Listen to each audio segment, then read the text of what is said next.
Chapter 6. Believing Jack would have far more success in the records room than I ever could, I left him to his work and made my way back to the library. The afternoon stretched into an endless series of disappointments. No matter how thoroughly I searched the shelves, or how many assistants I asked for help, I found nothing useful. The issue of inheritance, particularly when a deceased lord's estate was claimed by both a second wife and a daughter, seemed conspicuously absent from every book I consulted. Every legal document and historical reference suggested the matter was left entirely to the lord's discretion through their will, with the scribe who drafted it holding the final authority. Frustrated and empty-handed, I finally gave up, resolving to prepare for the feast and hoping Jack had better luck. When I returned to the room, I saw the gown Trista had left for me draped over to the chair. It was beautiful, a soft pink colour that shimmered slightly in the light, but it was a touch too long. Despite that, it fit snugly around my torso and hips, flaring out dramatically at the knees. The tight fit made walking a challenge, forcing me to take small, halting steps. I felt almost like a mermaid trying to navigate the land. Standing in front of the mirror, I adjusted the fabric and swept a strand of hair back from my face. The pink of the dress brought out the colour of my eyes, though I knew they lacked the piercing intensity of Jack's electric blue gaze. People often spoke of mage eyes with unease, calling them unnatural or unsettling, but I didn't understand the fear. To me, that vivid, almost otherworldly blue was captivating, mysterious, even thrilling.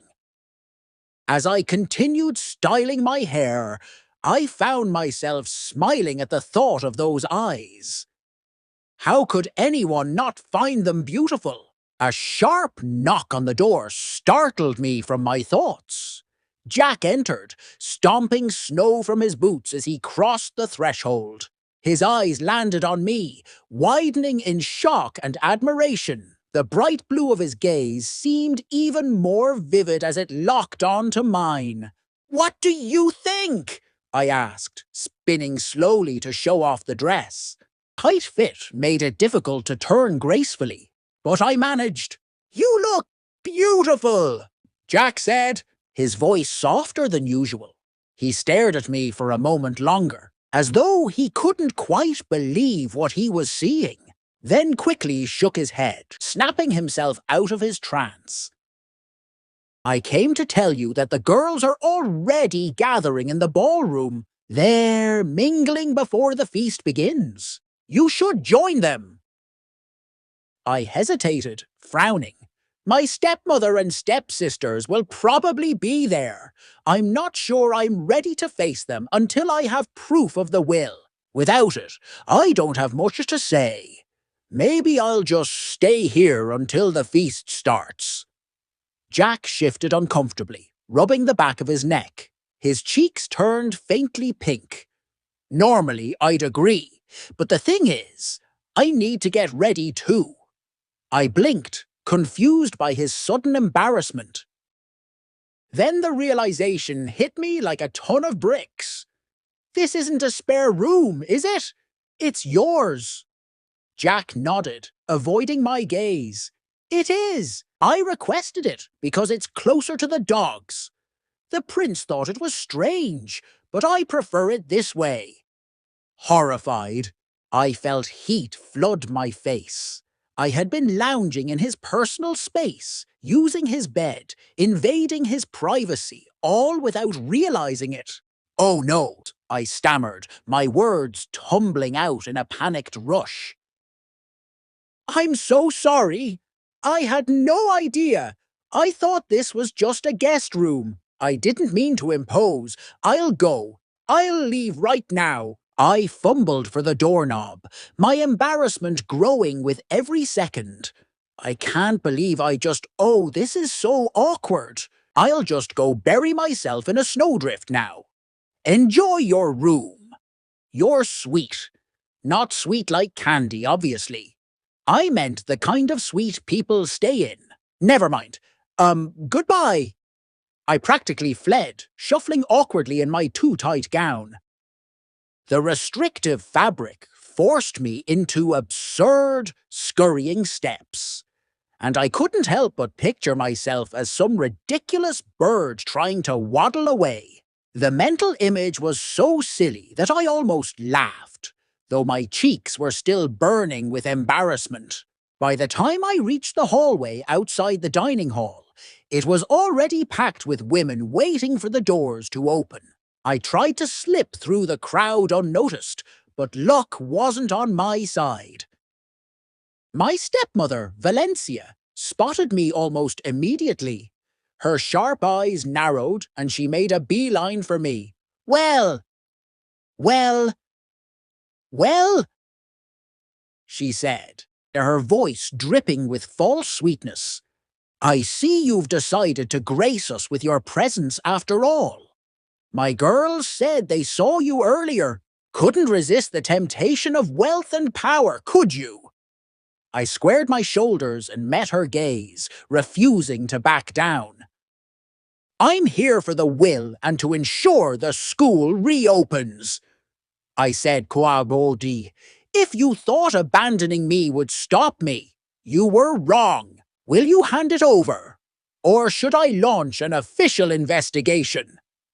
Valencia clicked her tongue, shaking her head as if I were an unruly child. So much hostility. This is a celebration, dear. You wouldn't want to ruin your chances of making allies, especially if you're hoping to marry the prince. You know what they say. You catch more flies with honey than with vinegar. I don't care about marrying the prince, I shot back. I'm not as power-hungry as you are. Her smile didn't falter, but it grew colder. And yet here you are, demanding a will to force your plans onto others. Are you sure I'm the power-hungry one? Before I could respond, Jack appeared at my side, his expression calm but firm. He gave Valencia a polite nod. If you'll excuse us.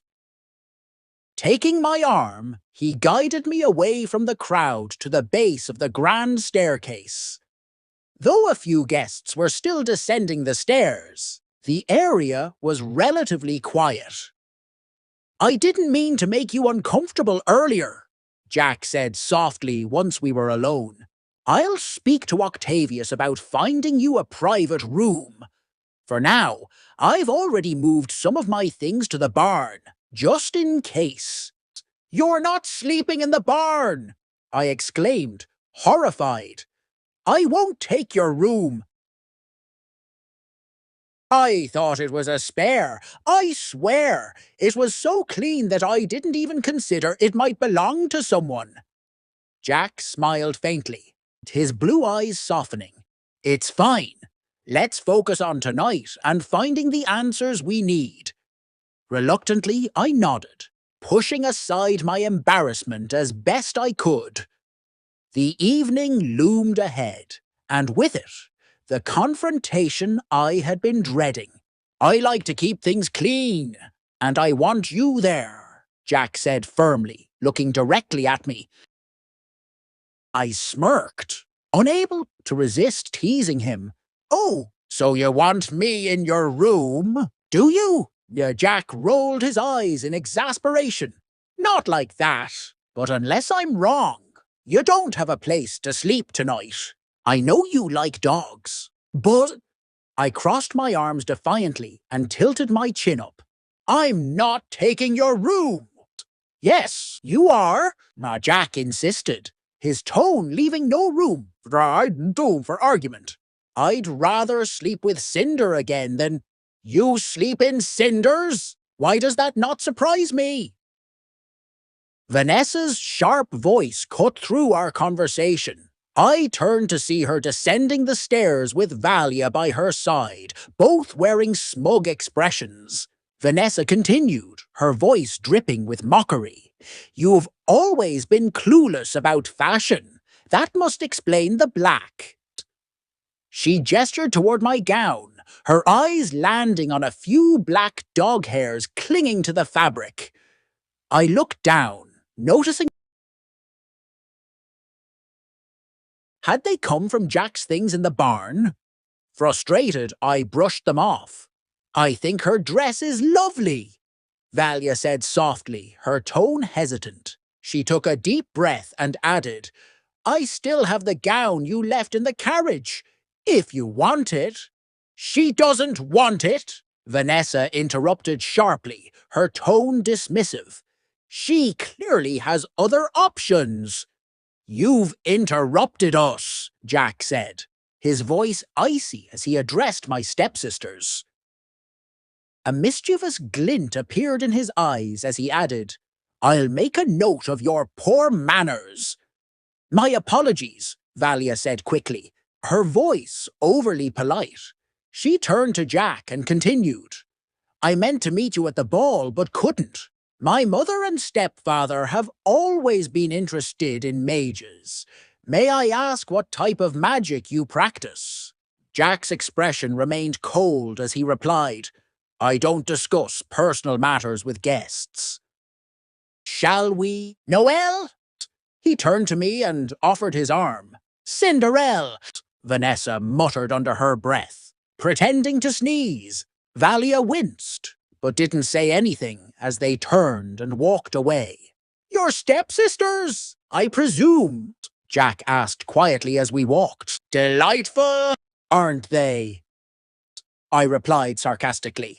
Thank you for rescuing me. Jack smiled faintly. Any time, but I do need to meet with the advisors before the feast starts. I'll see you soon. You look, I started, then paused as I noticed people nearby. I lowered my voice. You look very busy. Jack chuckled softly. So do you. Yet he gave me a small smile before disappearing through a side door. Ladies, your attention, please.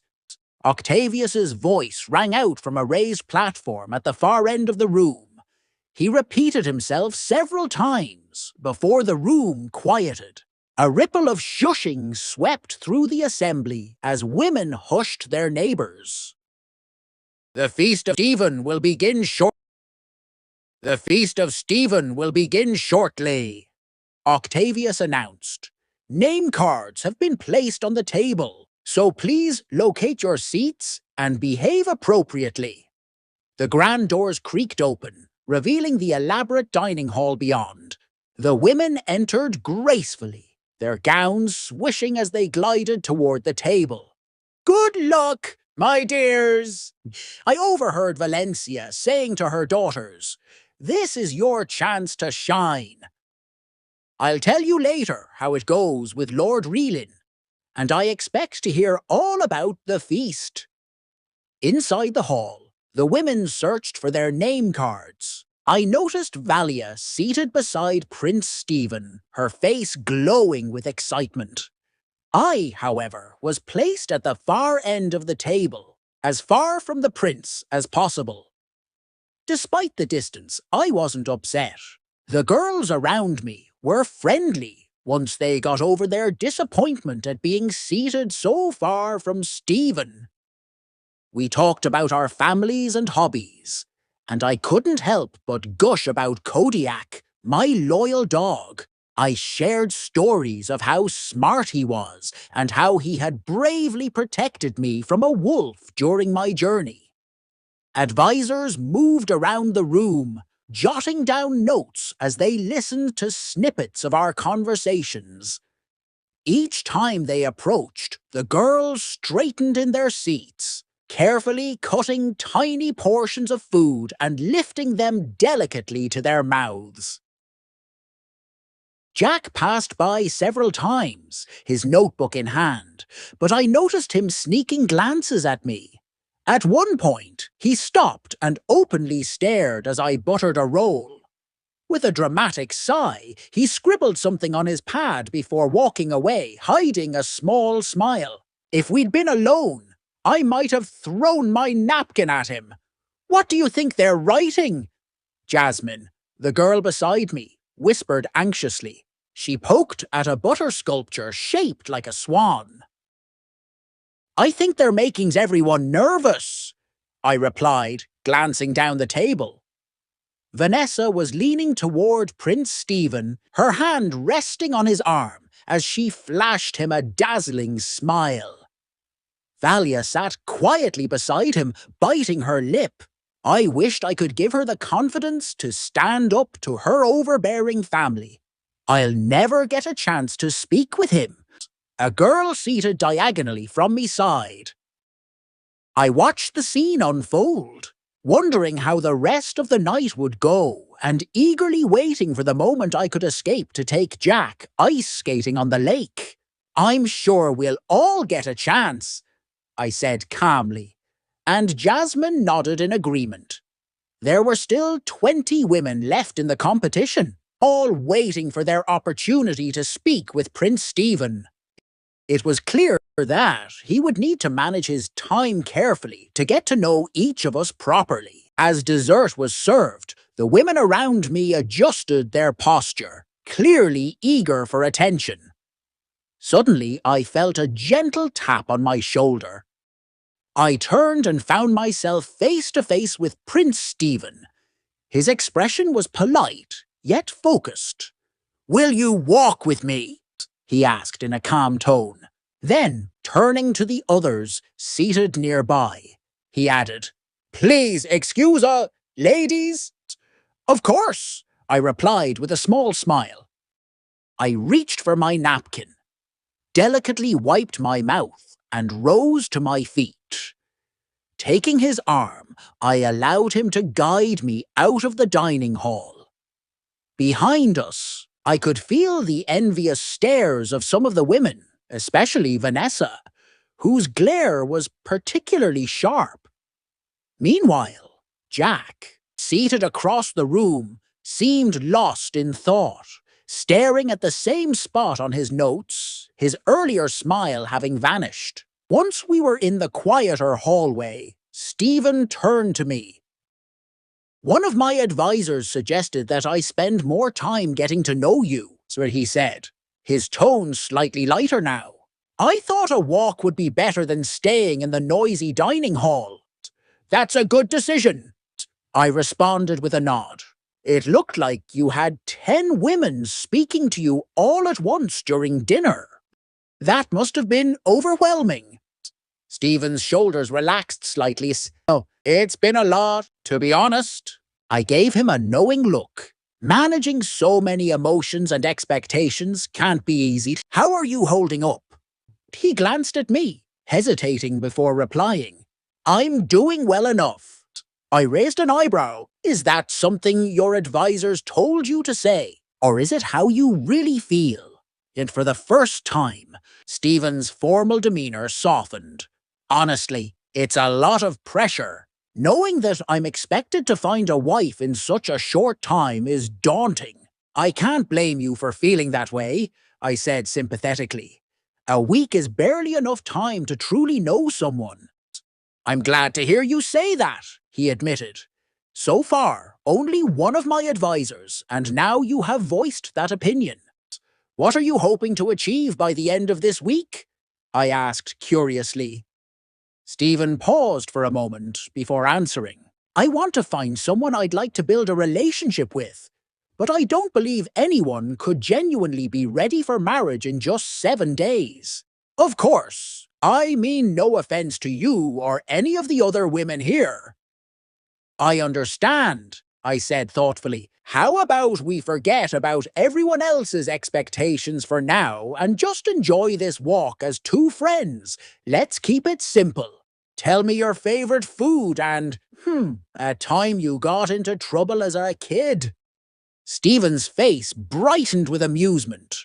"Now I see why Jack speaks so highly of you," he said with a small laugh.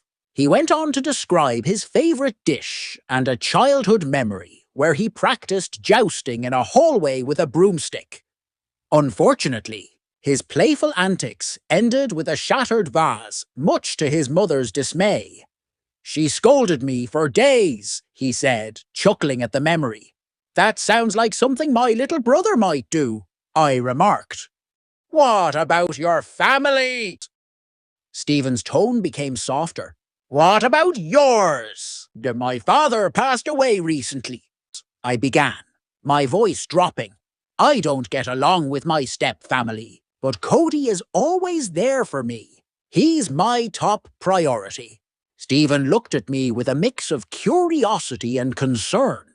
"How old is Cody?" "He's 5," I replied warmly. "I can't imagine a cycle days without him." Stephen nodded thoughtfully. "He must miss you when you're away." I smiled, my heart warming at the thought of Cody. "He does. He's so energetic. Even on my most exhausting days, I try to play catch with him for a few minutes before bed.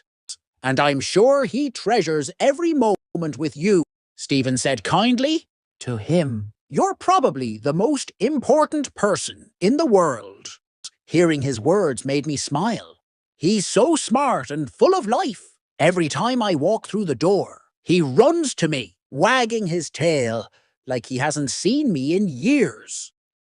Stephen looked confused for a moment, but I didn't notice. "It sounds like he's lucky to have such a caring mother. You must teach him a lot." "He's really good at rolling over," I said, laughing softly.